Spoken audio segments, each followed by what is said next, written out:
Hello again, Wednesday number 41. Hello again, Wednesday number 41. Is it wrong?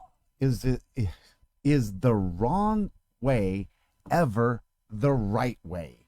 Hello again, Wednesday number 41. I'm so glad you guys have joined me this afternoon, late afternoon, or whenever it is that you're going to be watching this, or have that opportunity to check it out, maybe even on YouTube, on my YouTube page, which is easy to find. Hey, click and subscribe, click and follow, or follow on this Facebook page. That way you always know when something's happening where you see, especially Hello Again Wednesday live, okay? And so if I could say this also, make sure you share those videos, share the comment on the video, share the video. Some of the things you're gonna like, some of the things you're not gonna like, that's all right. Go ahead and let me know what's going on with what you're seeing, and also in answering to the question that is usually always presented on a Hello Again Wednesday. Is the wrong way ever the right way?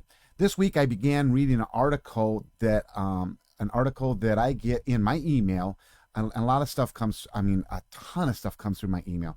And so in my email, I have this thing that comes through, and it's called Kids Out and About.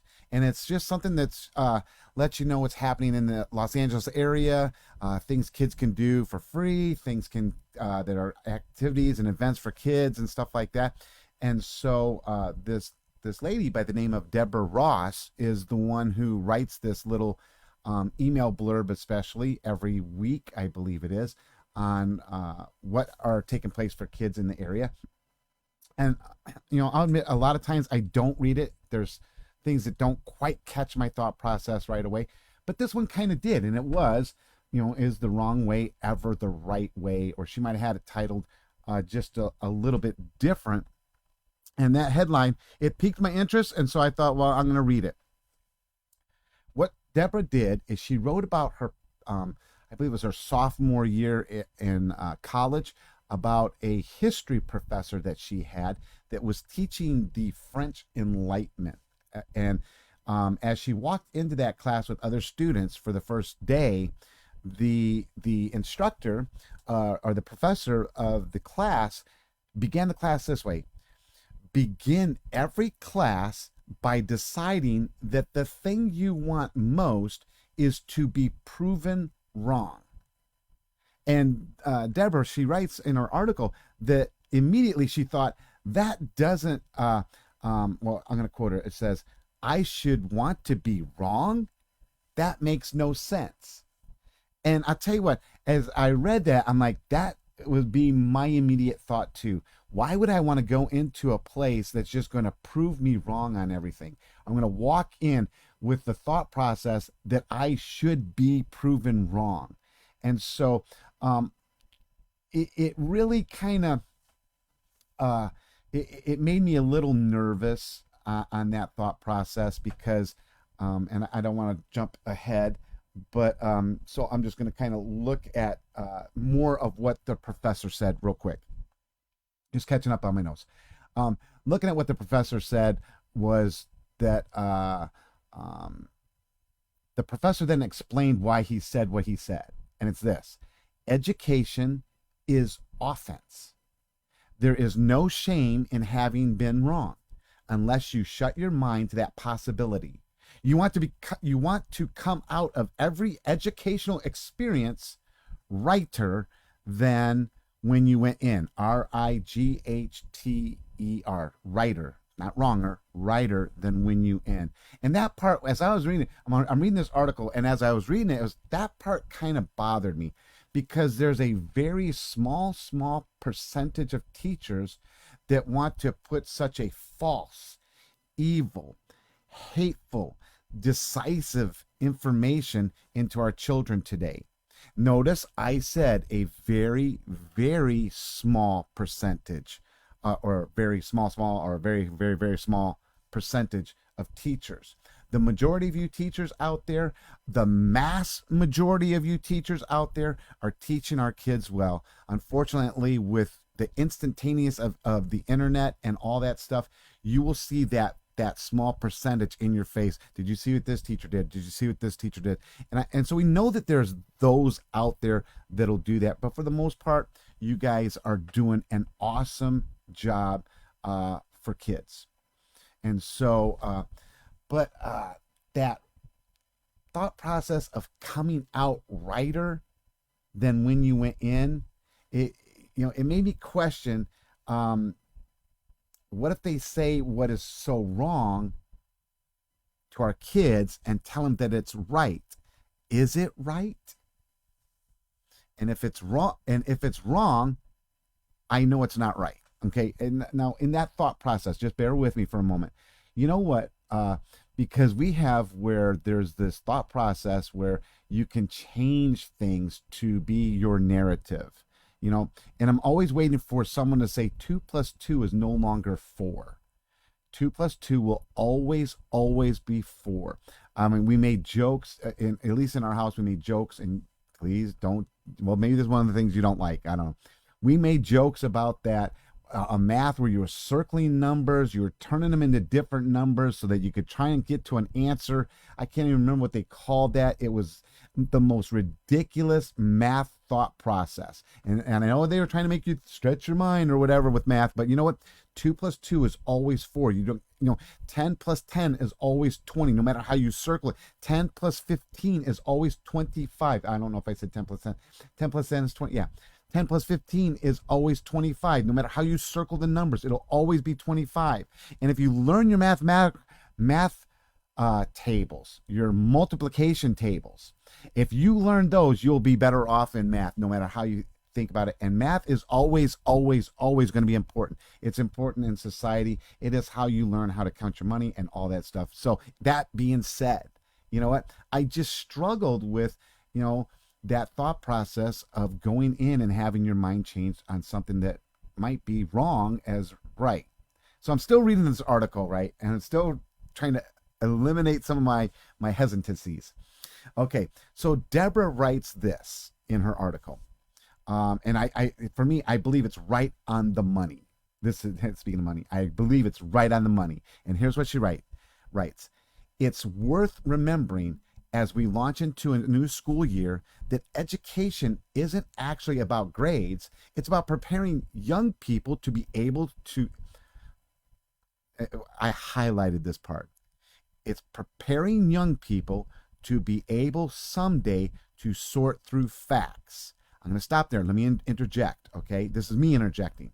That's the ticket. That's what I'm talking about. That's where she has it on the money, to be able to sort through the facts. So many times we take the word of someone else without double checking it, or whatever they call that, fact checking. And so when we don't double check it to prove that it's truthful, we just start taking other people's opinions, and then you kind of get into some problems. I tell people almost every Sunday that if I'm going to stand up here and say something to you or teach you something, I expect you to go back and double check it. Did what I say, is that truthful? Does it match up? Especially for us, we're going through a series where we're talking about, and it'll probably this just the words Jesus spoke, the eyewitness accounts of the words Jesus spoke. And so when I reiterate those words, I expect people go back, double check to make sure I'm saying what he said. Deborah goes on to write this: and work toward goals and change course when necessary. Here's another place I highlighted. Work toward goals and change course when necessary. For me, now I'm interjecting here, make those changes that are necessary with the things that are truthful, not with the things that are wrong or that are untruthful. Make your necessary changes with things that are truthful. And so now I'm going to put her whole sentence together there, if I may. So what she said was, it's about preparing young people to be able someday to sort through facts and work toward goals and change course when necessary during this messy, glorious thing we call life. Then she goes on to write about her husband David. Her husband David also interjects into this conversation with this: as soon as you realize you are wrong, you're right. And I'm like, what? I had to pause for a second. As soon as you realize you're wrong, you're right. Now, it's easier to do that, um, to say it. It's easier to probably say something like that. That, hey, once you realize you're wrong, you're right.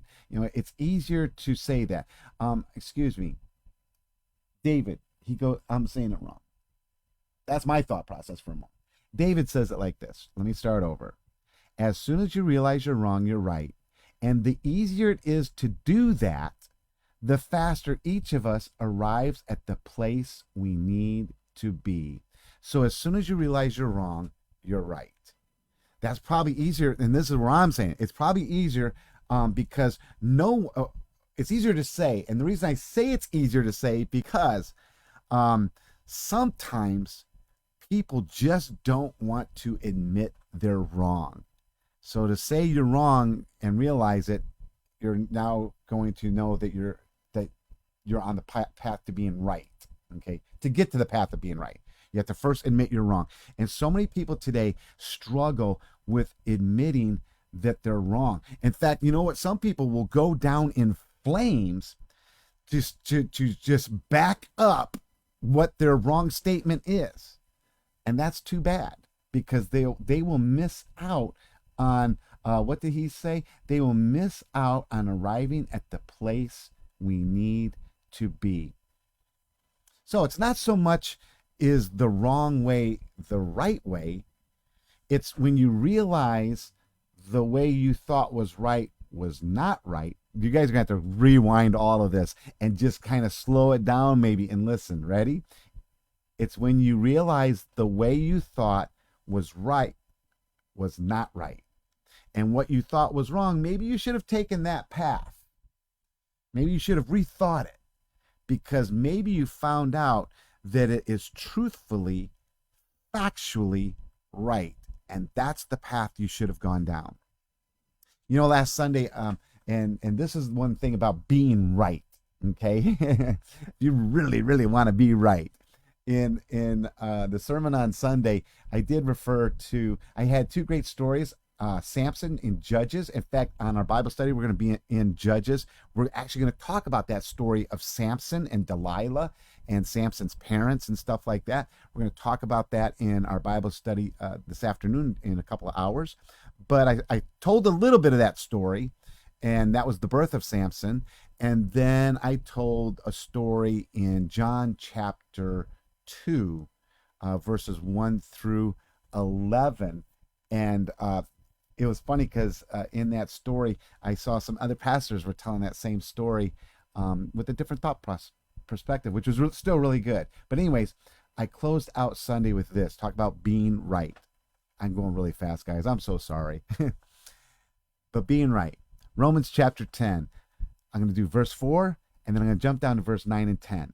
Verse 4 says this: For Christ has already accomplished the purpose for which the law was given.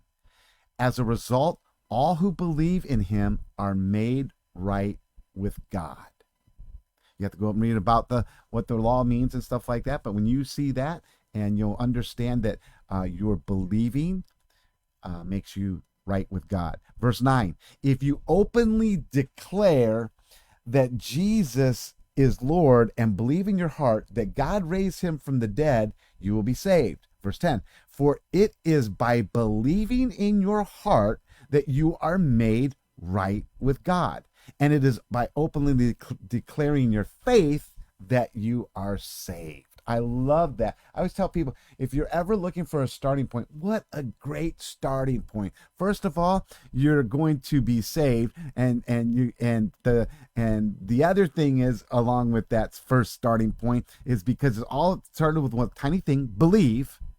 And with that, you are made right with God. Not wrong, made right with God. So I guess the question is, here's your question. Ready?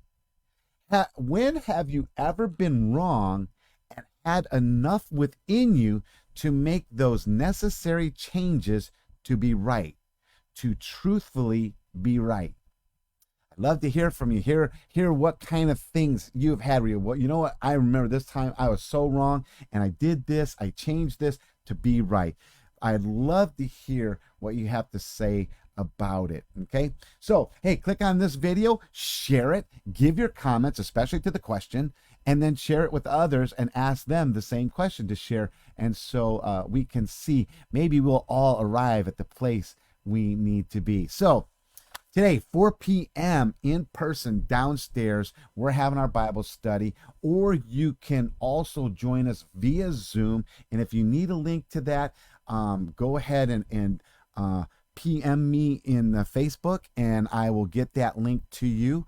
Or you can email the church, Culver City Church of God at yahoo.com, and I'll get that link out to you. For those of you that are on my email address little grouping thing that I have for the church, you especially, I've already shot out the video link for the Zoom link, and you're more than welcome to hook up to that and join us via Zoom if you have to.